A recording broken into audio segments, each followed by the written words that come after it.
రూపాయలు ఉంటే 450 రూపాయలు. ప్రతిదీ కూడా పెరిగిన పరిస్థితి.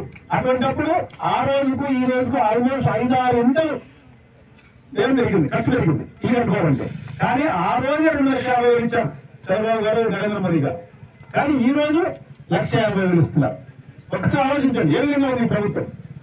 ఇక్కడ లోకల్ ప్రభుత్వం ఎట్లా చూడండి, కేవలం గుడ్ మార్నింగ్ పేరుతో కబ్జాలు తప్ప వేరు చేసే పరిస్థితులు. కబ్జాలు ఆయన ఎమ్మెల్యేగా ఏదైతే నామినేషన్ చేసినట్టు ఇచ్చారో దాని ప్రకారం 5 కోట్లు వస్తుంది. ఈ రోజు 4,000 కోట్లు వస్తుంది. ఎక్కడ చూసినా చెప్పచ్చు సంపాదించాం.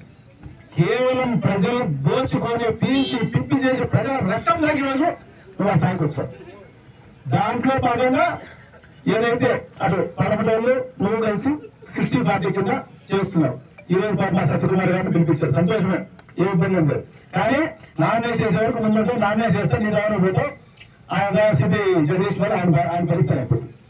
ఒక్కసారి ఆలోచించాలి. దాంతోపాటే ధర్మవరం పట్టణానికి ఇక్కడ మన గుంటూరు రోజు కావచ్చు, తుంపర్తి గంటప్పుడు కావచ్చు 745 ఎకరాలు ల్యాండ్ అప్లికేషన్ చేశారు. ఎవ్వరూ కూడా రాష్ట్రంలో ఎవరు అంత చేయలేదు. చేసి 1 సెంటు 2 సెంట్లు చేయలేదు అంటే కంపల్సరీ 1 సెంటు 2 సెంట్లు కావాలి. ఎందుకంటే వాళ్ళు మధ్య వయసులో మతం కట్టాలంటే మతం ఉండాలంటే అటువంటిది